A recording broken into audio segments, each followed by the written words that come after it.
Welcome aboard to the Theory of Anything Express, powered by ignorance and thrived on enthusiasm. We're so glad you can make it. As always, I'm Ford, here with me, the fine gentleman that are Devon. Hello. And Paps. Hello, good morning. At time of recording, good morning. Yes, it's not that it makes much difference to the listener, but... no, it doesn't. It could be. It is our first ever morning. Makes a difference to me, that's for sure. Our first early morning recording. Yes, if listeners notice a little bit more subdued Devon, it's because it is rather early for him. Yeah. Oh dear. How are you guys doing? I'm fine, thank you. Yeah, not too bad. Can't think of anything to bring... no new news from my corner of the world. I'm doing well. Okay, good. So not much going on there. No.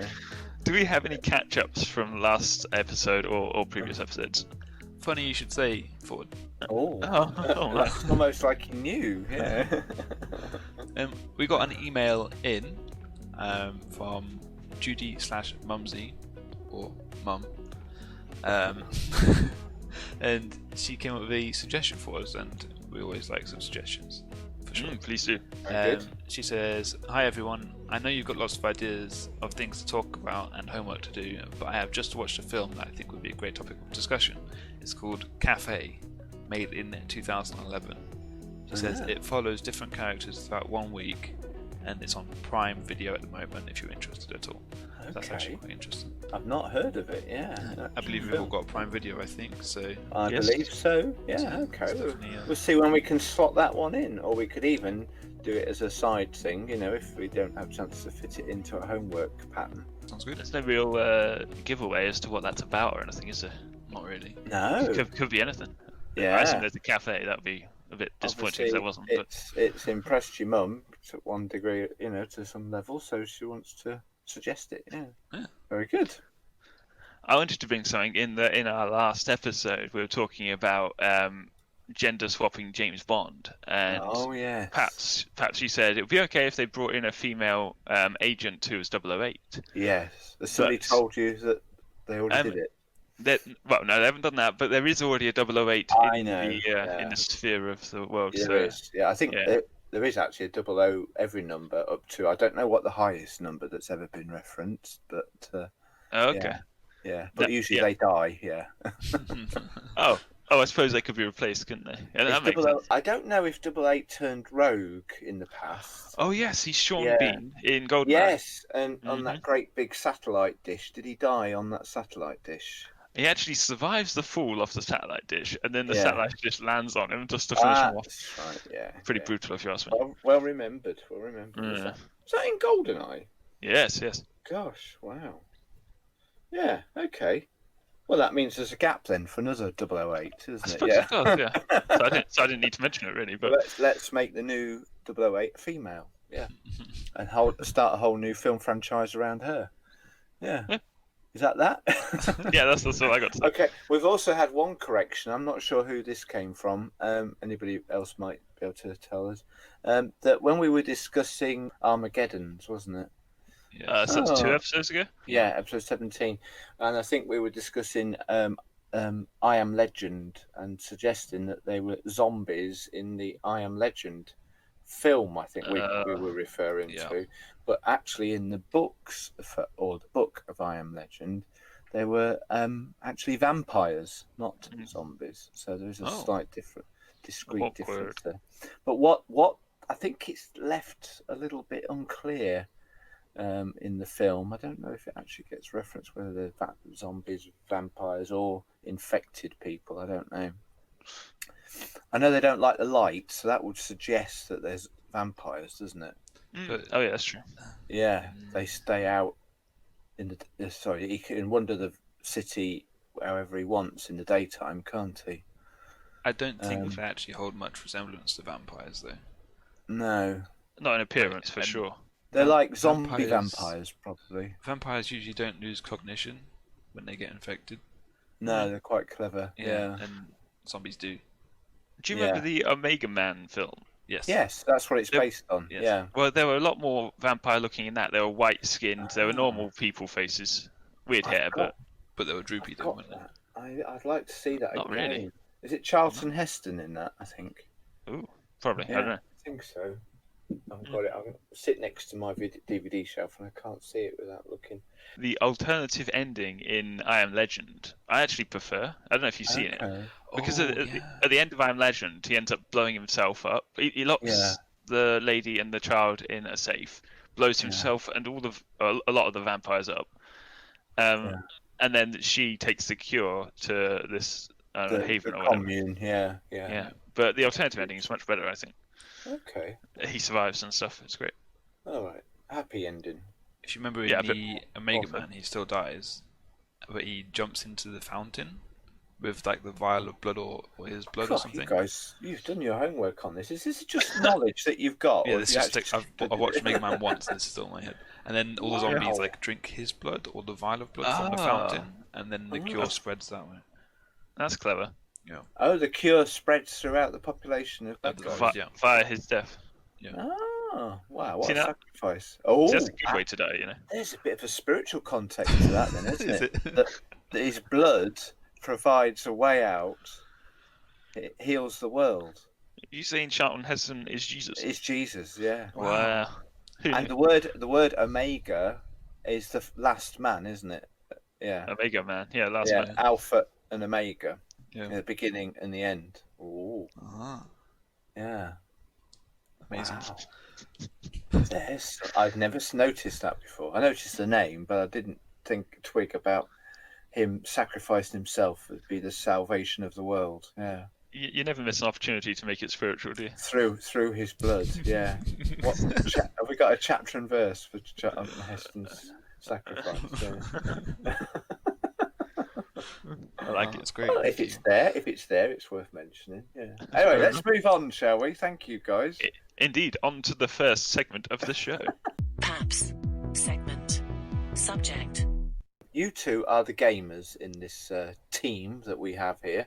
I've mentioned that before. And I'm here just to ask the stupid questions, really. Often, anyway, especially in regard to gaming. You're the ones who help me out and give me a bit of understanding. I started listening to another gamers podcast that's based around my favourite game, which is Elite Dangerous. Just getting back into that again now. There's been a lot of conversation about that online because of some big changes that have happened and about to happen as well. Yes. And I've started listening to this podcast, and believe it or not, listeners, if you think our episodes sometimes go on a bit, this particular podcast that I've just taken to can be up to 3 hours long. And let me tell you, you've got to really like Elite Dangerous to listen to these two guys talking about that game for 3 hours. Two guys? Yeah, 3 guys. Yeah, well, they do sometimes have a guest. They do have a guest. I'm not going to mention it by name because it's a bit niche, you know. And in fact, I've decided I'm going to stop listening to any episode that's that long because of my other podcasts are getting behind. I can't keep up, you know. Don't you set them to fast forward though? Yeah, I do listen to them 1.3 speed. Yeah. Wow. Anyway. They don't. It's very unedited. It's a bit sweary, and there's some long gaps in it and stuff like that. They're good conversation. Anyway, we digress. But what I'm noticing about that podcast and a few others that are games related is that they often refer to terms that I can comprehend some of them, but sometimes they say something that I've never heard before. A gaming term. You see, within the gaming universe, I believe you might be able to clarify this. It's a whole new language. When we played PUBG last episode, you two and Tim were saying things, and I thought, huh? Really? You know, it was a little bit over my head, you know, and they were.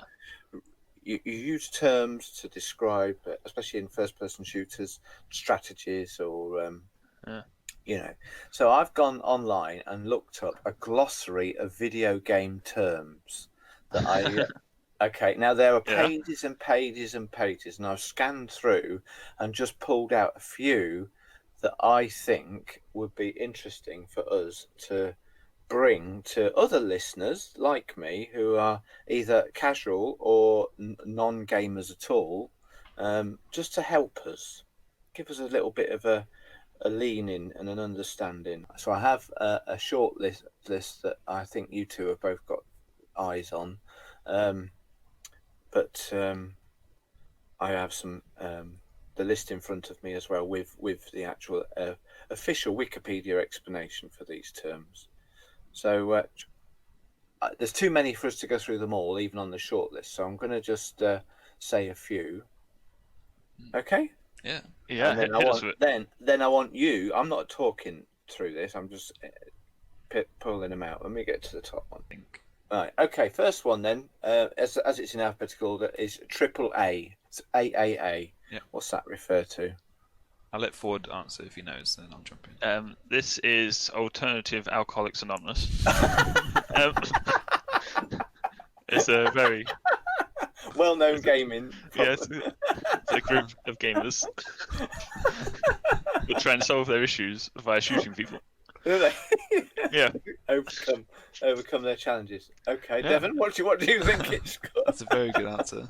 I like that answer actually, better than the real one. Yeah, go on. AAA refers to a type of game that is released by a high-profile company. So a AAA title game would be like a £60 game that's very, very good, basically, or very high. What's what I'm looking for? High budget. High budget, yeah, exactly. Probably had a team of hundreds of people working on it, and a huge marketing campaign. So are we thinking like Call of Duty, that sort of thing? Yeah. The latest Call of Duty. It's like when it comes out, everybody's looking forward to it, and there's big publicity around it and everything. Yeah. That's the opposite of that would be like an indie game that's just made by like one or two people. Okay, good. That helps. Thank you. I think we'll go with your answer to that one. Oh. What about AFK? Yeah. Ford knows this. Yes, AFK would be away from keyboard. It's when you've given up and gone to bed. Yeah. or to the toilet. Yeah, probably more like if you're playing a game and you and obviously within online gaming, people often chat to each other. Some often text chat as well. I guess it'd only be used if you were text chatting, wouldn't it? Yeah.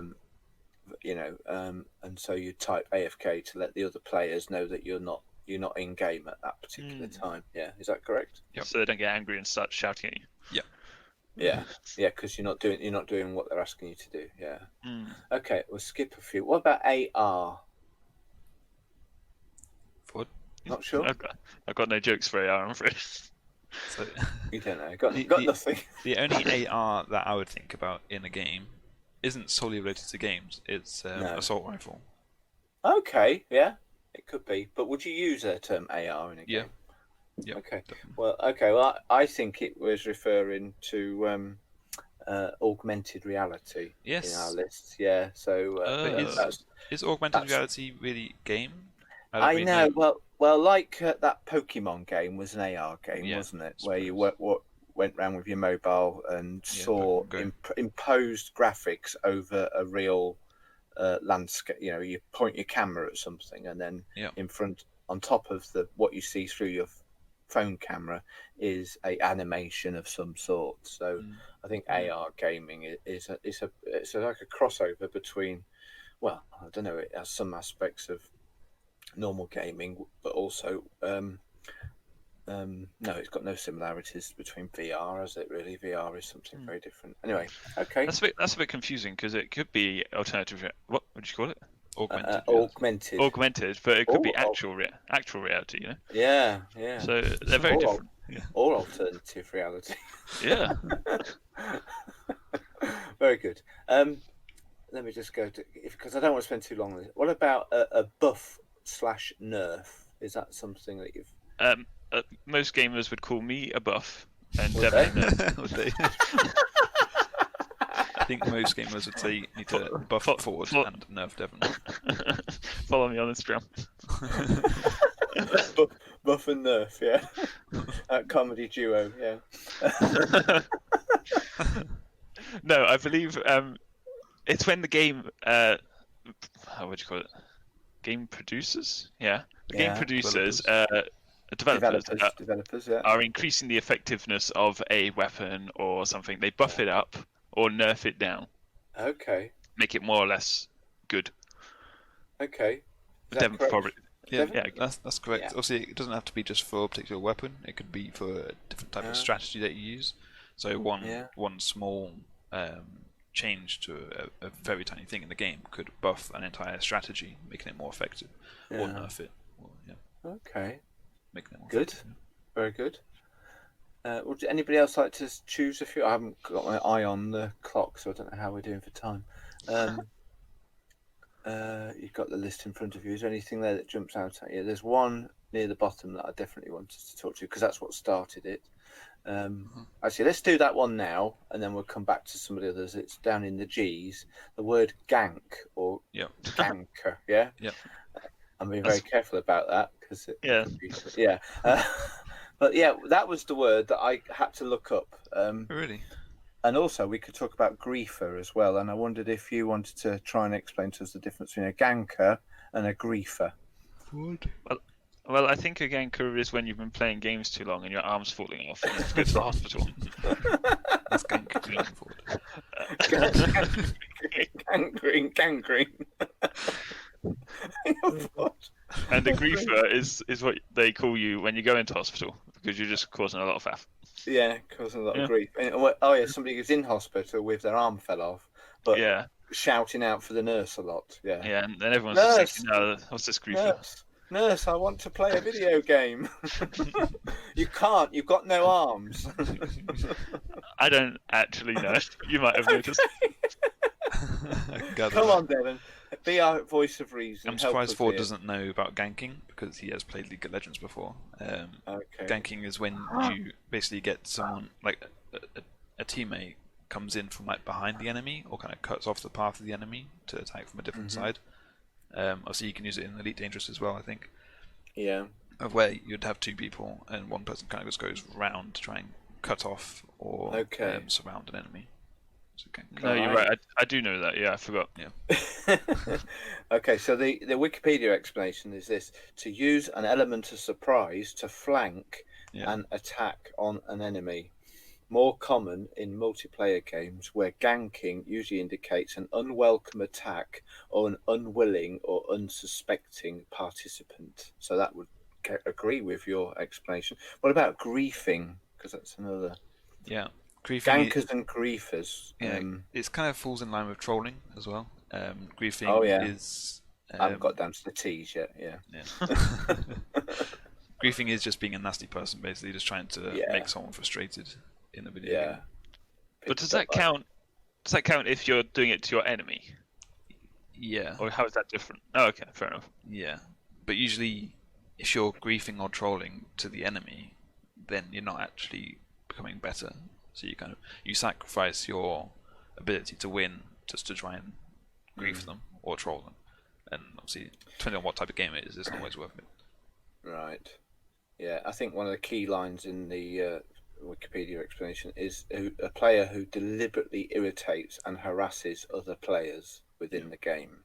Yeah, and it's often have rules to enforce for forbidding griefing. Yeah. Okay. Right, so we've skipped down to the last one I had on my list, and we might come back to this another time with some other further down the alphabet terms. It'll be a part 2 to this. But what is there anything there I've missed that you two think are important on that list? What about frag? That's a word that you sometimes hear. Frag. That's just when you killed someone. So there's two different. In real life. Two different definitions for frag. So you've got frag when you get a kill and you kill someone, or there's a frag grenade, which is a fragmental grenade or fragmented grenade. Okay. That is basically a high explosive grenade that shoots fragments everywhere. So it's like throw a frag here.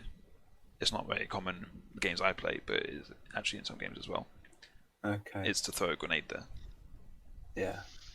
And so you can tell by context, I assume, the difference between this. Yeah. I find it quite interesting because I've just started playing World of Warcraft. Don't hate me. But a lot of the tutorials, you go on YouTube to sort of figure out what's going on, and they use a lot of these expressions that I've never heard of. And it's like, I'm clearly coming to this because I don't know what I'm talking about. Why are you coming at me with all these abbreviations, and I have no idea what they're talking about? So you need this list then, don't you? The whole list. Sometimes, but also they talk really fast, and it's just like, this clearly isn't a tutorial for me, you know? Yeah. So I think it seems then, obviously different genres of games will have their own glossary of terms to a degree. You know, like a first-person shooter, FPS, which is another one on our list. FPS is going to have a whole like frag might appear in that more than I don't know, an adventure game, or some other form of game. Well, is there anything else on there that anybody wants to mention? So this list only goes down to G, but we will be looking at some more another time. Camping. What about camping? What is this? Surely. Yeah, it's when you have a good old time with your friends and family. Yeah. In a field. No, it's when you irritate people so much that they want to kill you. Oh, no. No. Because you're camping. Because you're camping. Ford hates campers. It's basically sitting in one place in a game where you would kill other people. It's sitting in one place and just waiting for the enemies to walk into your crosshair, basically. Walk to you, yeah. And Ford hates them. Doesn't that make them vulnerable though? Because you soon realise where they are and you can plan around that. If you're smart, yeah. But if that being said, they'd get at least a couple of kills before you notice that they're just standing there and waiting. Yeah. So either way, they win, you know, because you're not gonna get them first time. Yeah, if they camp near the spawn point, you might not have the chance. Spawn camping. Spawn point. What's a spawn point? I haven't got to the S's, but we've just said a word that people might not be familiar with. That spawn point is where you come in, you arrive on the scene. Yeah. In dramatic effect. The beginning of a game. Yeah. The place on the map where your character appears after, usually either the very beginning of the game or after having died and come back to life again. Yeah. Okay. I think that's enough for now. Do you? It's very good. It's too much, to be honest. No, All right, guys. Thank you for your wisdom, especially you, Devon, and your comedy, especially you, Ford. Thank you. In educating myself and some of the other listeners, perhaps. Yeah, it might help others want to go and have a bit of a game time on their consoles or other gaming platforms that do exist. Yeah. Ford's segment. Subject. Right, now I wanted to talk about our faith as Christians. Get real deep. Although, to be fair, this does sort of transpose this conversation onto anything you kind of care about, I guess, or maybe just faith in general. I want to talk about laughing at your faith. Okay. Now, what do you think of that? I mean by that? Oh, not sure, really. Okay. Not taking it too seriously, but being light-hearted about it. I don't know. Not sure. Devon, you got anything? Not really. Fair enough. I was thinking briefly about films and the way they kind of mock films. I got a little list here. I haven't actually seen all of them, but whatever. We've got The Life of Brian. Have you guys seen that? Oh yes, yeah. What do you think about that film? Well, when that first came out, amongst Christians, it was derided, and people didn't want to watch it. But I think I can see where you're going now with the conversation. I found that film entertaining, and I didn't feel it offended me in any way. You didn't feel attacked? It had a spiritual element to it. Did I feel attacked? No, I could watch it without being offended. I know it emulated some Christian scenarios and others perhaps more devout. Not that I'm not devout, but I'm trying to think of the correct terms. I need a glossary of terms for Christian talk. Yeah, but what I guess I can also mention another what about Father Ted, for example? Oh, that's on my list. Yep. We do enjoy a bit of Father Ted, or have I done. do. Yeah. Yeah, it can. Some Christians might be offended by some of that and not be able to laugh at the spiritual content that's within that series of Well, TV. I've got a few here. Okay. Sort of, you got Father Ted, Vicar of Dibley, maybe Evan Almighty as a film, but they sort of mock the religious. It's not necessarily mocking faith; it's mocking the religious everything else that's built up around faith. If you know what I mean. Yeah. Yes. Does that make sense? Yeah. Yeah. Father Ted, definitely. Mm. Yeah. The Evan Almighty and the other one. What was there was two. Bruce wasn't Almighty. There? Bruce Almighty. I didn't have any problems with, because although it was about a character who found himself with godlike powers, I think it was quite thought provoking, especially the Bruce Almighty one. You began to conceive of how amazing the real God was because of this human's inability to control the powers, and it was a glimpse of the powers that God has given into the hands of a man who wasn't divine, Yeah, because they portrayed, or at least attempted to portray, God as this ultimately wise and kind and amazing being. Played by Morgan Freeman. Morgan Freeman. Yeah. I mean, who can possibly have a bad word to say about any film or any any part that Morgan Freeman plays? Yeah. Yeah. Wow. Even when he's playing God Almighty. Yeah. Yeah. Huh. So yeah. Have you guys seen the Terminator Jesus parody? No, I haven't. Oh, okay. That's really funny. It's just the Terminator comes back in time to protect Jesus from the Romans. All right. And he just ends up murdering them all, and Jesus is like, "No, this is supposed to happen. What are you doing?" Oh, really? Yeah, don't watch it. It's bad. I do remember. Is it called? Oh, I should use this in the glossary terms. It's not so much gaming, but a meme. M-E-M-E. Which it means, is that a short video clip? Is that what it means? Not always. It's just something that's very, very viral. So that's funny and viral, basically. Okay, this meme that I remember of all the men from the 300 film. Sorry, talking about having a men's breakfast together, and the audio had been altered about having as much high cholesterol bacon before we start the day and stuff like this, and it was all cut scenes or video taken from the 300 film. It was very, very, very funny. Wow. Need to try and Google that, and I'll maybe post a link for you for that. Yeah. Anyway, so you guys don't feel too well, Devon. You haven't spoken much about films, and how what do you feel about humour being used? I think we talked about it before, maybe not. About not having to defend a lion. You mentioned it last week. Yeah, I think so. I feel that quite strongly, but also if you do find yourself becoming not at peace with something by something mocking, maybe your religion, if you're quite devout to the religion, or your God, or whatever you care about, that's I think what we're talking about. Then don't watch it. That's it. Should it be banned? No, I don't think it should be banned, but feel free just not to watch it. And I encourage you not to watch it if it affects you badly. I'm trying to remember. I found that clip about the men in 300. I might send it to you later. Okay. But there was link in description. Jerry Springer. Oh no. Yeah, this is one thing. The opera.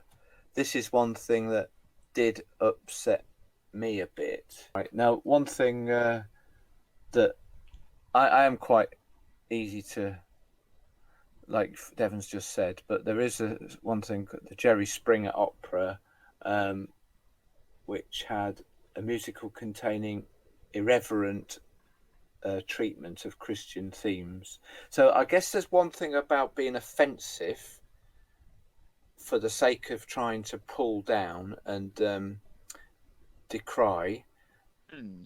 but I have less of a problem if it's done in the name of humour, because I think humour can be helpful. Well, that's a very difficult line to toe, isn't it? It is, because one person's humour isn't the same as another's. Yeah.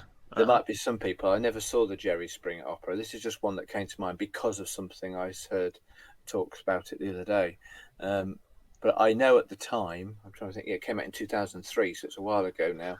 It did cause a lot of upset in Christian circles because of the way it treated Christianity. Yeah. And there have been other things. I'm sure there's plenty of other things that have offended Christians over the years. But with the other things that we've mentioned, I think it can be a draw. I know a lot of people who really had a much greater appreciation for the Vicar of Dibley's character. There's another TV series called Rev, which is a much more grittier story than Vicar of Dibley. But it has Tom Hollander playing an inner city vicar facing some quite difficult challenges and some emotional struggles of his own, and I think it was a very good use of comedy to bring a greater appreciation of what a church leader has to put up with and go through. That's interesting. I strongly recommend that. And it's a bit of a tearjerker in many places, but it'll have you rolling around in laughter in other places as well. The other angle I want to take on this is when you're with your friends and you're just mucking around, as it were. Okay. Yeah. I don't know if it's just my generation or just the people I hang around with too much. I feel like we're living in an age where everything is comedy fodder, if you know what I'm saying. Yeah. How do you feel when in that scenario? I mean, if someone's mocking it in a fun-loving way, should you let it slide, or do you think it's, actually, you got to respect this or whatever? I'm thinking what I do in those circumstances. I personally don't tell someone to stop making a joke. If someone's making a joke on my expense, like, "Oh, Devon, you never swear" or whatever, then I'll try and make that into a joke. Yeah, we're trying to take it lighthearted because I think them seeing that I'm not just rigid and I don't know, just like would it ever come to a point where is it ever too far? Too far for me to stand there and listen to, and obviously take part in. Yes, but too far in me having to silence them? I don't think so. Okay, so you'd just walk away if it ever got to the point where you felt attacked, as it were? I'd like to think so.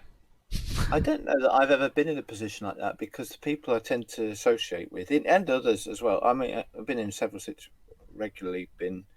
We used to visit a local drinkers pub. Different types of pubs have different types of reputations, and this was a proper drinkers pub, no airs and graces.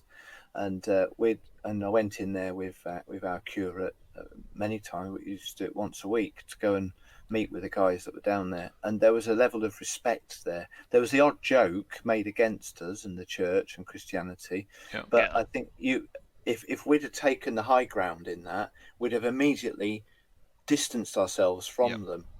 Now, I don't think we encouraged it or endorsed their jokes, and we might laugh and say, "Very funny, well done," or what have you, but move on. But often, by the end of those evenings, these guys that we were meeting with were open, and they were sharing their hearts and their problems, and really shaking your hands when you come to go and say, "Thanks for coming. We really enjoy it when you come," So, not saying any of them became Christians through that, but I think because of our response, if we took the high ground, they may well have not you lot again. I remember last time you came, you gave us a hard time.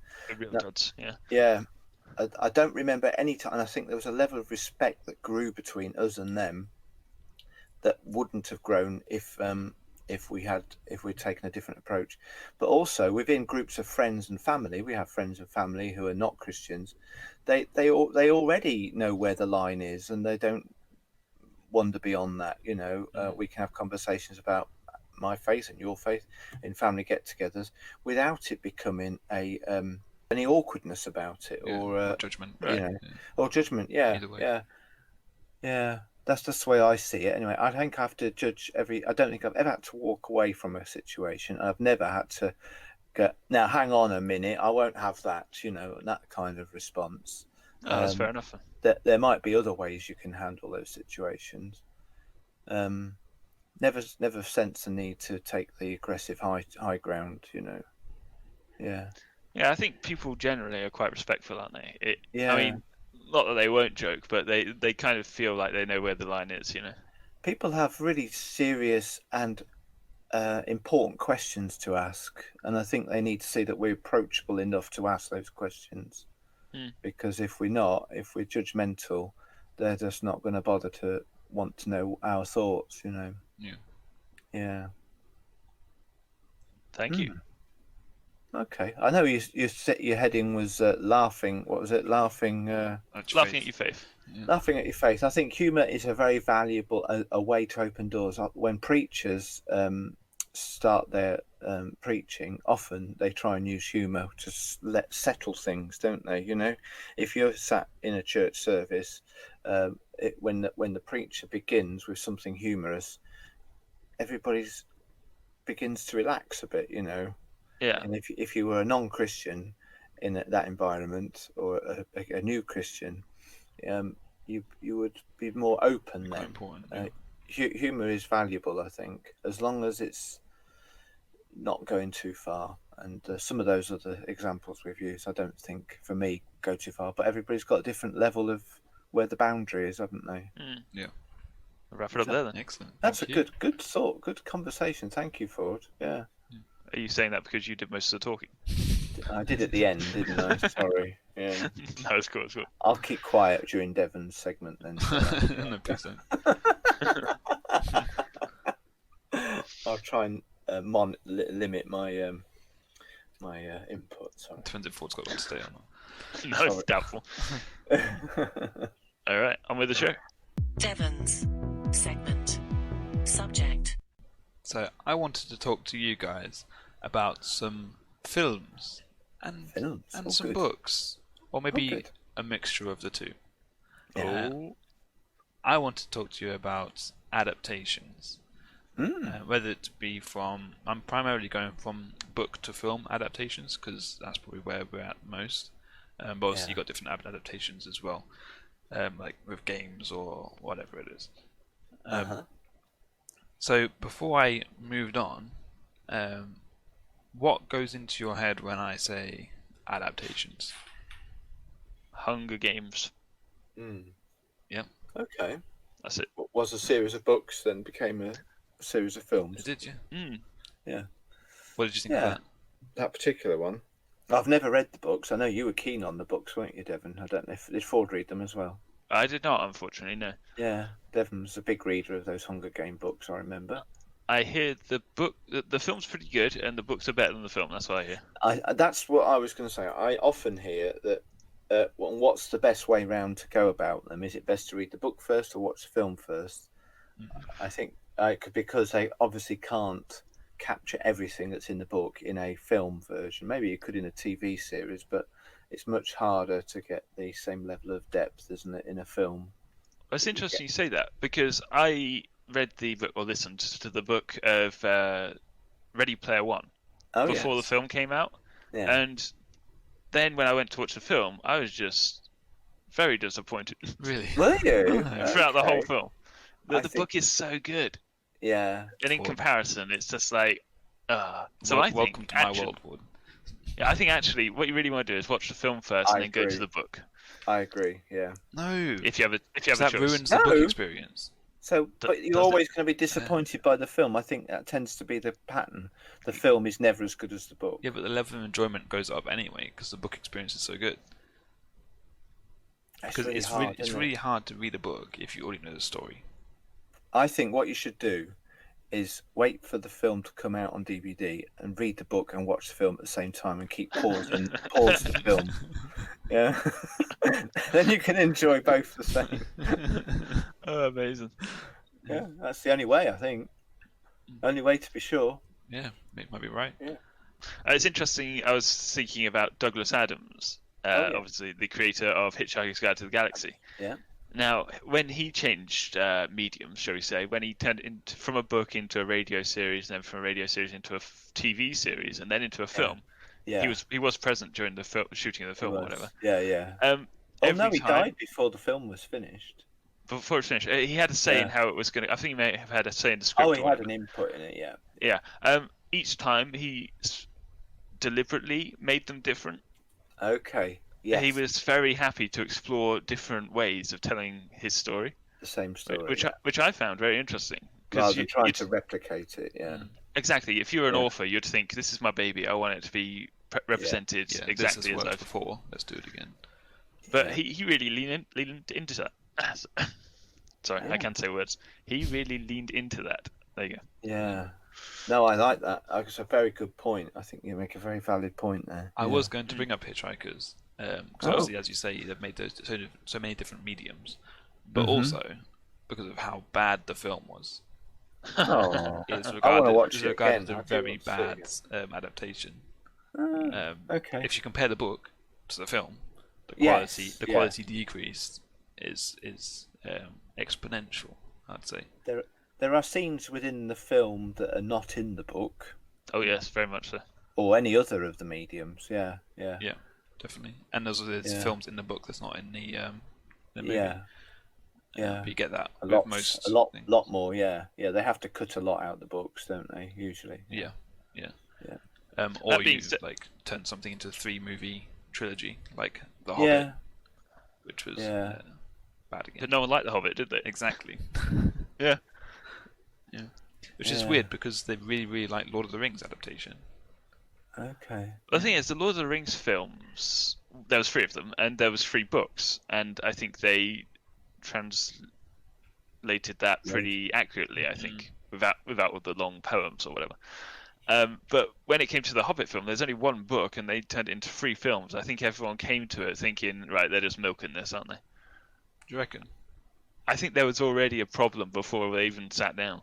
I quite like lots of content, but it was just the cartoonish nature of The Hobbit that wasn't in Lord of the Rings that it kind of put me off. Like this guy rolling down a hill in a barrel. Oh, in a barrel. Yeah, just like taking out loads of walks. It's like, what are you doing?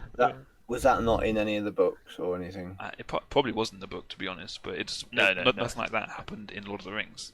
Okay. I'm still reading The Hobbit. That's one of my millions of books I'm reading. Right. So it kind of broke the universe for you. Yeah, it kind of just made it silly. And for me, Lord of the Rings was never silly. But that's fair. That's just me. I think I've tended to, and I've not done it a lot. I remember doing it with the film Alien. Enjoyed a film and then wanted to go deeper into that universe, so I've then read the book. That's the way I've tended to do it because I wanted to get more, and it's usually been a fulfilling experience to do that. I think, I only know this from what people have said, when you read a book first, you're often disappointed by the film because it's not got the bits that you think should be in there, and it's not, because when you watch a film, when you read a book, you build up an image, don't you? You can picture the characters, you picture the environments in which they are in, and then when you see it on film and it's different to what you, in your mind, envisaged, you are going to be disappointed. Whereas after I'd watched the film Alien and then read the book Alien, my mind was picturing the imagery that I'd already seen on the screen. So there was no disappointment. All there was another layer of depth.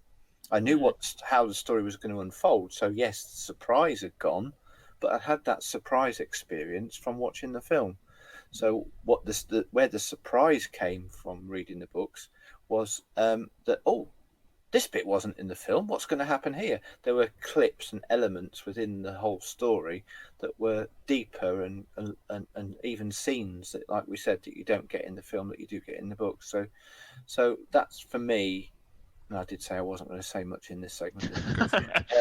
That for me is probably my preferred way of doing it, and I've done it not just with that film, but many others since then. So yeah, that's how I've done it with Hitchhikers and 2001: A Space Odyssey, and I tend to agree with you. Yeah, but Devon doesn't. I personally find the the adventure of going, oh, this is this person. Oh, they look completely different, or they look exactly the same, or they're just how I imagined, or completely different. That adventure, and having a scene in your mind. Okay, this is going to come in the next half an hour. I wonder how they're going to do this scene. It's actually quite exciting for me, and it is. I look forward to watching it then. Whether if I've not watched it or not read it beforehand, sorry, then it's just like another film. Yeah. I don't know. Maybe that's just Do you think that films are the inferior medium? Do you think books are better? Oh. These days, it feels like books have more effort put into them. Generally, as in like the storytelling and how much they actually stick to what is the backstory or whatever. Just like if you look at the sequels of Star Wars trilogy, it's, like they just go completely off on each other, and it's like, okay, now here's Darth Sidious for no reason. It's like, what's going on? You know, you're saying they have no respect for the universe. As whereas if it's a book, it's usually just one author, and he's got his entire universe, his entire lore of back catalogue of what's going on, and he can work off that really well. But I don't know. I think generally with films, it doesn't really happen as much. Obviously, it still does happen. They're still really good films. But yeah. I'm not sure how I feel about that. I'm not a big reader. I'm much more keener film watcher, but because it's easier, I guess reading doesn't come easy to me. Yes. Yeah. Well, I think there's a lot more. There's different art forms in a film. You've got lighting and camera angle and all this sort of thing. Whereas books are obviously wordplay. There's different descriptive ways of saying things. So they're different art forms, but I don't know which is better. It's hard, isn't it? Because everybody's going to have their own preference on that. Yeah. Yeah. And some films would work better as a film than as a book as well. But obviously some things are the way around. I've got a little list, quite a small list, of the best adaptations into films. And I got some bad ones as well, but I'll talk about those in a second. Okay. I've got Schindler's List. Right, seen the film, not read the book yet. Yeah. So I don't know what that's like. How did you find the film? Film was excellent. Yeah, it's quite highly regarded. Yeah, I think we spoke about it previously on the podcast. There's an element of it we talked about. When I was talking about black and white cinema. Yes. And it's predominantly a black and white, except for one element. I won't say scene. I'd say one element. Now, how that for me was the wow moment of the film, and how that would translate into a reading experience. I don't know. Yeah. Yeah. But don't know. Have you read the book? I haven't. No. Okay. Yeah. Yeah. I'd like to speak to somebody who has read the book and I think they know what I'm talking about. I don't want to spoil it. The colour element within that film, how is that portrayed within the book? Be interested to know. Unless it was just in the film, it may have been that it was, if you like, a device that was only used in the film. Yeah. Yeah. Anyway, carry on. Yeah. And I got The Life of Pi. Oh yeah. I don't know what you guys thought about the film. I think Ford found it a bit boring, didn't he? Long. Yeah. Yeah. I haven't read the book, but I've heard that it's really good, and it's quite hard in the book to have something in only one scene. It's obviously where there's lots of different things happening around the boat or whatever it is. Yeah. Oh, I see. Yeah. It's a beautiful film to watch. Yeah. Exactly. That's beautifully cinematic. Yeah, that's the thing. Yeah. The film uses there's a lot of cinematic scenes. Yes. And wow moments. Trying to add like filler. But obviously in the book you can't do that. No. That's interesting because descriptively, like when they're trying to describe a scene in a book, that's what turns me off. All the descriptive words. Yeah. I like to know what's happening rather than what the background is or whatever. Yeah. And in a film, then it becomes beautiful because you can see it. Maybe my imagination isn't that great, but I kind of agree with you actually. Yeah. But when we read the short story Snowdrift, one of the comments we said there was how descriptive it was, wasn't it? And we commented, and I think one of our listeners contacted us back about it. That was the reason it was so descriptive, was because it was trying to paint a picture for the reader. Yeah. Definitely. I've got maybe some authors go too far with that. Yeah, maybe. So I've got I'll cut a few out because of time. I've got Shawshank Redemption. Oh yeah. I didn't know that was a book. Wow. Yeah, neither did I until I was researching. Okay. It's obviously a very, very good film. Yeah. So I can imagine the book's going to be quite good as well. Number 1 on IMDb top 250. Yeah. Yeah. And we've got some bad adaptations. We've already talked about The Hobbit. Okay. We've already talked about Hitchhikers, which is kind of debatable, I guess. But also, I've got Ford in mind for this. I've got Dune. Dune, oh, Really? right. Yeah, there's a film, and apparently it sucked. But it's got Sting in it. Yeah. I didn't see it. There's one or two nice special effects in that film for its time when it was made, but it was a bit drawn out. Yeah, I don't know what the book's like. Quite drawn out. Yeah. Same. Or maybe I'm just a slow reader. It's not grabbing you. Yeah. No, it's actually quite good, but it's long. Yeah. I've got a couple that they're kind of fantasy ones, because in fantasy, after Lord of the Rings and Harry Potter, everyone's going, "Oh, what's the fantasy book? Let's make it into a film series, because that's going to be really popular." So we've got Percy Jackson, which was The Lightning Thieves. which was bad. Then we've I've got not seen it. Eragon. No, I don't know that. It's about a dragon, basically. Oh, I think I've seen it. Not watched I've it, but seen it I've once. seen of it. Yeah. I wasn't I have. impressed. What did you think, Wood? No, I don't think it was good, was it? Quite frankly. And I've got a couple that were actually disavowed by the authors. So we've got Charlotte's Web. Oh, the, right, I yeah. think the cartoon. Spider one. Yeah, the cartoon. Because there's a couple of Charlotte's Web films. There's a So the author disapproved of what they did with it. exactly, yeah. And there's Solaris. Oh. Yeah, the authors basically don't like them. I like Solaris. So that's it. That's my time, I think. Wow. So film's good, book's good. Don't put them together.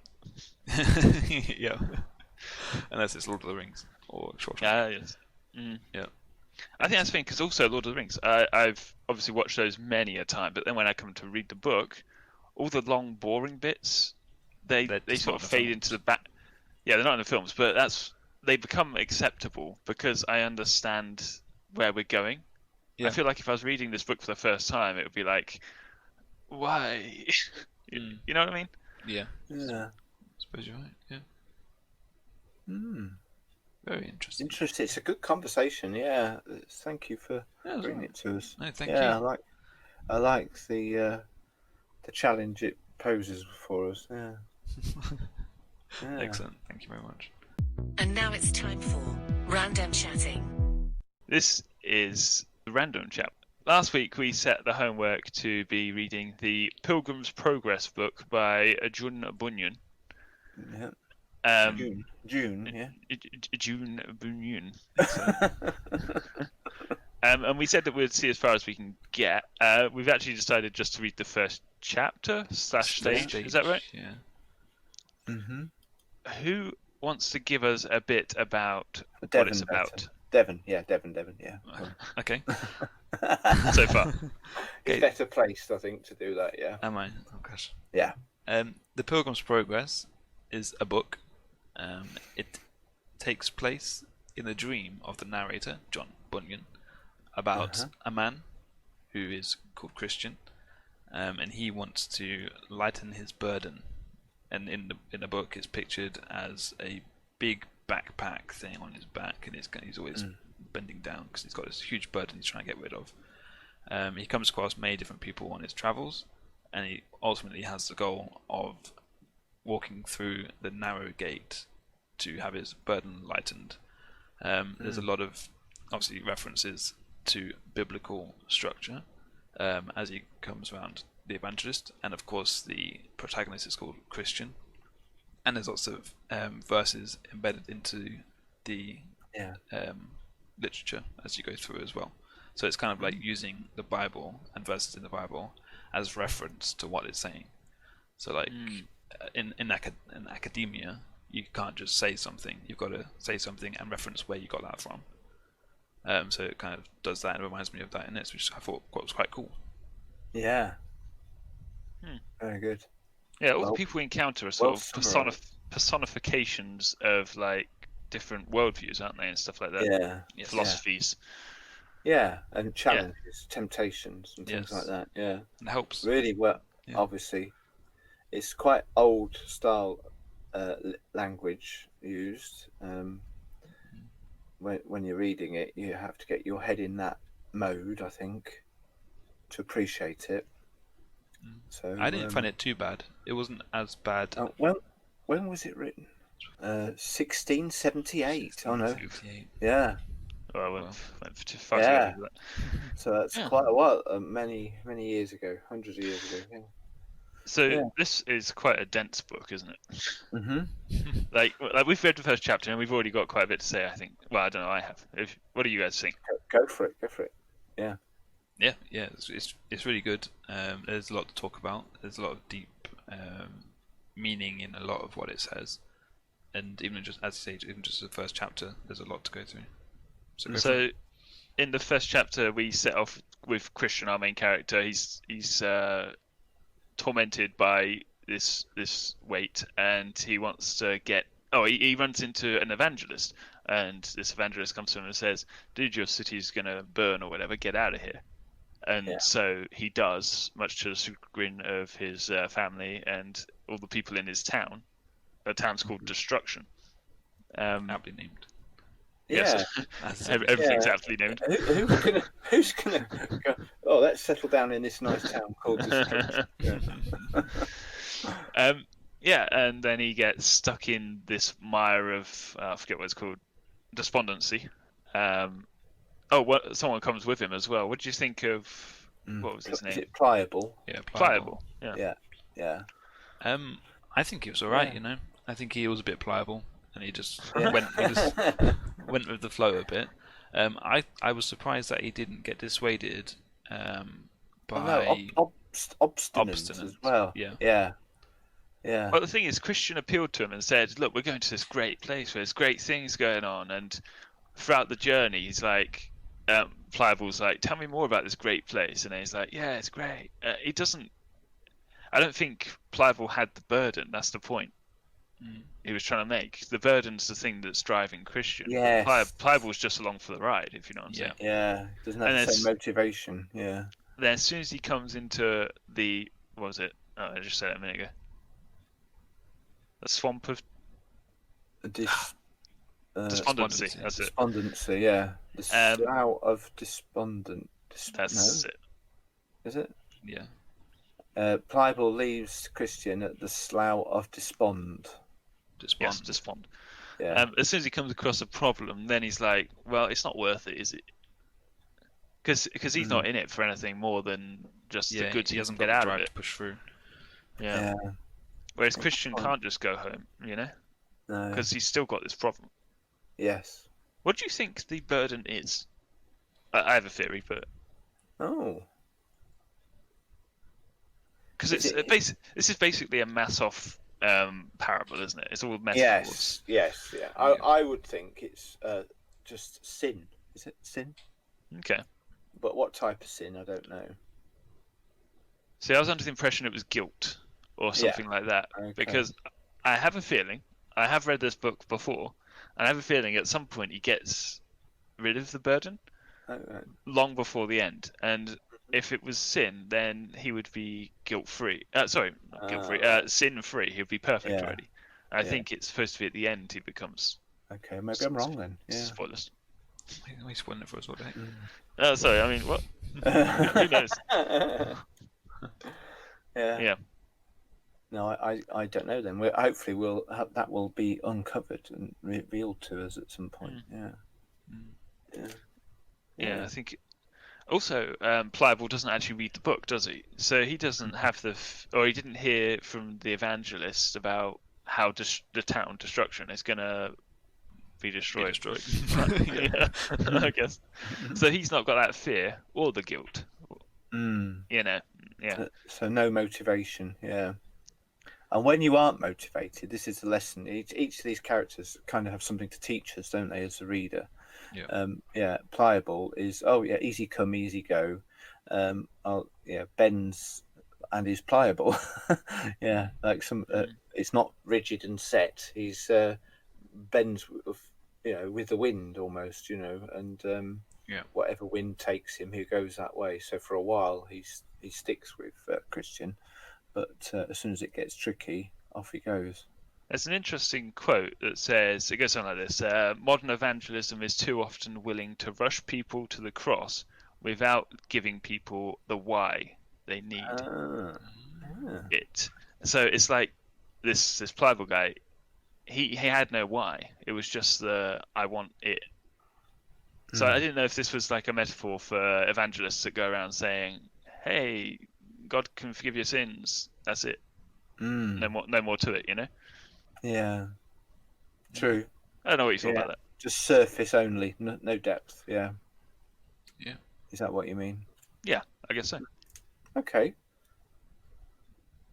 Move on to another point. You've got some notes there, I guess, that you made. Might as well lead our conversation forward. Yeah. Did you guys not make any notes? No. I have to be honest, I ended up downloading the audiobook version, so I was listening to it. Heretic. Reading it. I know, I'm sorry. But yeah, that's cool. Yeah. It's the only way I found ability to, like I said earlier, I'm not a big reader, but I'm a much more capable listener. That's fine. I know it's the second best option, but yeah. To be honest, I devour most of my books via audiobooks, so it's fine. Well, exactly. I see. Yeah. Some interesting context I thought was that obviously we've said this comes out in the 1600s or something like that. Yeah. Mm-hmm. The printing press and the English Bible translation had only just come out. Wow. So Christian carrying a Bible was supposed to be a thing. Like he's not relying on a priest or a person to drive his faith. He has God with him. It's personal in a way. Yeah. Do you know what I mean? Yeah, which was new to that era. Yeah. Exactly. Yeah, that's what I was saying. Yeah. Wow. Yeah. I don't know if that came across at all. That sounds. I hadn't like spotted that then. It was really written for that moment, then, wasn't it? For that, you know what I mean? To the new world in which the printing press had formed. Yeah. Yeah. Quite famously, this guy wrote this book from prison. I don't actually have a point behind this. He was in prison for being a conscientious objector for conformity preaching. Oh, right. So he was very much into this. Each person has his own journey, as it were, because he was that sort of preacher, and people weren't liking him for that sort of thing. Yeah. It's quite interesting, I thought. Wow. Mm. Why do you think he's in the dream? Why isn't it just a story? Well, it's quite a ridiculous story, isn't it? Well, yeah, but most stories are. But it kind of makes sense if it's a dream, because you can believe a lot more, I guess. I don't know. It doesn't actually serve much of a purpose, does it? I don't know. It depends if this is how he dreams that each person would go about their journey, or how he, I don't know, wishes that every person had this journey. Interesting. I don't know. Yeah. Could be nothing. I don't know. I mean, as a writer, God speaks to people in dreams and visions, and maybe that's why he decided to make that part of the novel itself, Yeah. I guess because the narrator, John Bunyan himself, is in the story at the very beginning, we haven't gotten very far. Maybe he comes into play later on. Maybe he later observes the dream from a third person, and there's more to be done with that character, if you know what I mean. That might be why it's a dream, so that he can narrate from within the story, but outside the story, if you know what I mean. Yeah. That'd be my guess. But I guess we'll find out as we go. I suppose we will. Okay. According to the Wikipedia page, I'm just having a quick read. Christian is weighed down by a great burden, the knowledge of his sin, which he believed came from his reading the book in his hand, brackets the Bible. I think this is spoilers. Yeah. Sorry. Oh yeah, I should have known that because he says someone asked him, I can't remember who it was. Someone asked him how they came about the burden, and he said from this book. Yeah. So obviously the burden was always there, but he only has the knowledge of his awareness the burden, of the awareness of the burden through. Yeah, exactly. Yeah. But that is guilt, isn't it? The knowledge of sin is guilt. Brings guilt. Yeah. I don't know if it is solely just guilt. Okay. Because if you're guilt-free, that doesn't mean sin has no effect on you. No, but it doesn't burden you then. I don't know. Fair enough.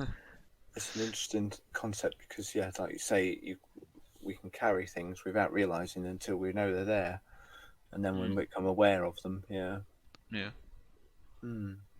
It's a real deep book, isn't it? So far. It is. It's thought-provoking, definitely. It's a great way of translating the Bible into something that perhaps people, especially at those times, could relate and visualise, perhaps, I think it's really interesting how they use the quite controversial scripture of you must hate your wife and your kids and everyone you love, then follow me.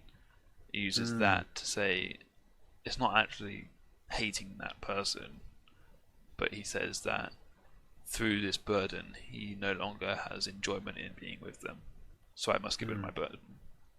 Because they don't share in his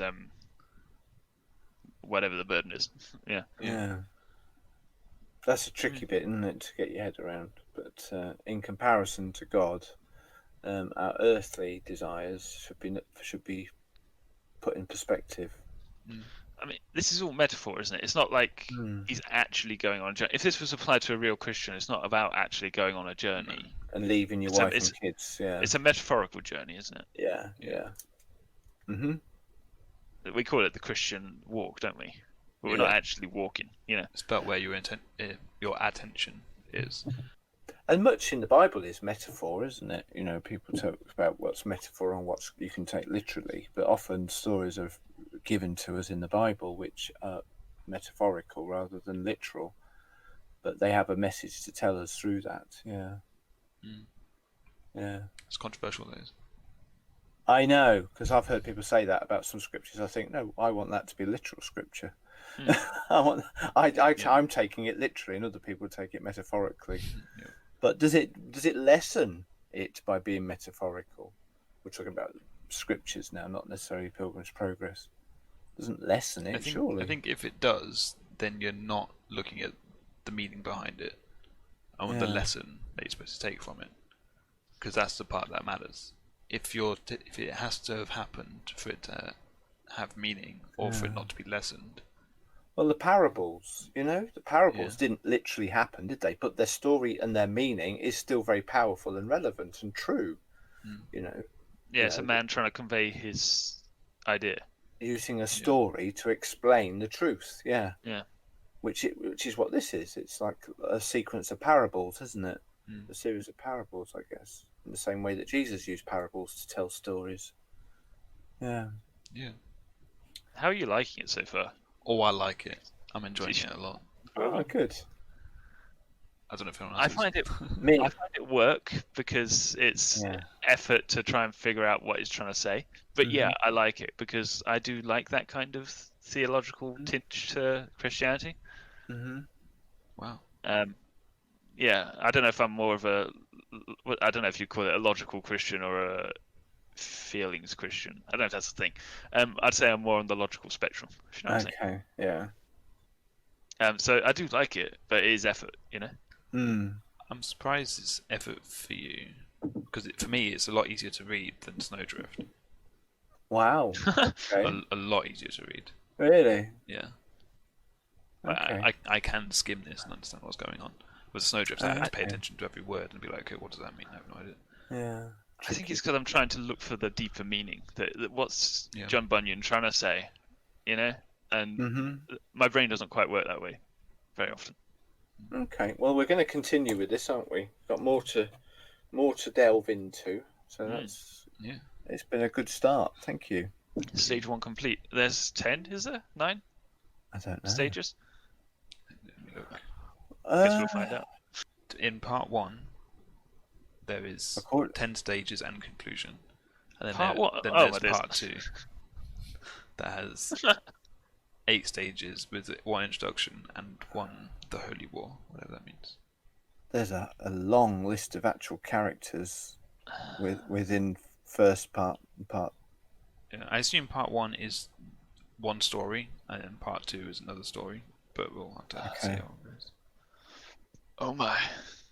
Yeah. So, what have you got yourself into? How many appropriately named side characters out of 10 would you give this? I'm trying to see how many there are. Appropriately named side characters. Very good. So far. Yeah, go for it. Go on, Devon. No, you go first. So far, I'd give it 8.5. Yeah, that's pretty high. I'm really liking it. And maybe not quite as on board as you. Then I'd go for maybe a 7. I think. All right. Okay. Yeah. I'm enjoying listening to it, but my head is still struggling with some of where we are and who is there. The characters and the settings. But hopefully, the beauty of listening to it is I can listen to it again and again until I get it formally settled in my head. Yeah. Yeah. Do you know John Bunyan was born in Bedford? Oh. Yes. Yeah. I'd heard that. Yeah. Yeah. Yeah, we've got quite a few local Christian superstars in the Midlands.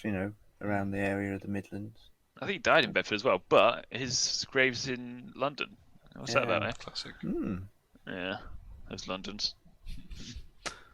What about you, Ford? What would you rate it? Oh, no, I'd say a 8. Yeah, like I say, I'm really enjoying it. It's just hard work, so yeah, that's good. I think it's a really neat way of putting forth your theological points and being inclusive enough so that people can get on board as much as they want to, or as little as they want to, because it's just a story. Yeah. Good point. I think that's really clever. Very good. Excellent. It's homework time and farewell. Who's ready for some homework? Again. But sir, it's the weekend. Well, too bad. No, it's our big 2-0 next week, so we're getting in a guest to fill the slot of homework instead, or the random chat instead. So, what do you think about that, huh? So, are we going to continue with our Pilgrims Progress discussion in 2 episodes' time? Episode 21, we'll come back to this, yeah? I didn't know if you wanted Pilgrims Progress to envelop all random chats. I think it should do until we finish. Gosh. Oh my days. Yeah. That's good. Or did you want to wait till we come back to reading again? I'd say come back to reading because we need to. Okay. It's going to get pretty. If you only have books, then it's a bit. All right then. So we'll be what we're doing on episode 21. We'll be doing 20. Something. Well, I guess 20 we're not doing any homework. No, because we haven't guessed. Yeah. So 21 will be what follows reading. A film. A film. Okay. Well, next week then we'll announce what film we're going to watch in episode 21. And then I guess it will be episode 24 or something. But we come back to talk about the rest of or a bit more Pilgrim's Progress. Yeah. Okay. I'm down with that, as you guys say. Down with that. Yeah. So what are you guys going to do with your time off here? I've got time off. No homework for this week. I keep reading it. I'll re-listen it again and again and again until I get my head around it. Yeah. Okay. I've got about a month to do the next bit. Okay. Excellent. Very good. So a guest in the house with us next episode rather. We don't know which week it should be, within around about a week, and we'll reveal more about that guest when we can welcome them to the microphone. Yeah. We also want to shout out to our editor and producer, Trinity. Thank you again for everything you do. Yes, all she does in the background, doing a great work on our putting these podcasts together. Yay! It wouldn't happen without her. Not as fast anyway, or as well. Yeah, that's true. So I'm going to wrap this thing up now. You can find us on all major podcasting platforms, also YouTube. You can find us on Twitter at TheoryAnything, T-I-N-G at the end there. And you can also email in at theoryofanything@hotmail.com if you want to give us a suggestion and hit us with a comment. Whatever you like. We're up for listening to anything you have to say. Indeed. Definitely. Please like and subscribe, blah, blah, blah. Yeah. Notify, is there something about notifying? Hit the bell. Hit the bell, that's it, for notifications. Yeah. Good. Yeah. And give us some feedback about last episode where we played the video game PUBG, and on YouTube you can watch elements of that gaming session. Yeah, did you appreciate that, or is that a waste of time? We know the episode was a lot longer than usual, but hopefully it was worth it. And look forward to hearing a comment. Yeah. So if you guys run out of things to say yet? Yes. I have. Topic conversations. As Devon says, let's get out of here. Let's get out of here. There's a lobster on the loose. Exactly. I don't know what that quote is. You don't know what that quote is? No. Gosh. I used to say it a lot when you were little. Yeah. You did, yeah. I don't know what it means. Do you want me to tell you where it's from? As soon as you say it, I'll remember. Go for it. It was Steve Wright in the Afternoon used to use it on his Radio 2 show. Yeah, and you can still listen to Steve Wright in the Afternoon. He used to, in his show in the 80s, he used a lot of characters. And that was like an American voice. Let's get out of here. There's a lobster on the loose. I don't know what it means. It just always stuck in my head. And I used to use it with you children, didn't I? Yeah. And you think, my dad's gone mate crazy. Yeah. You've known that for a long time. Yeah, jury's still out. No, the jury has sat and decided. Oh. Guilty. All right. Well, we'll see you guys next time for episode 20. Yes. Look forward to seeing you again around the microphone next time. Bye. Bye. Bye.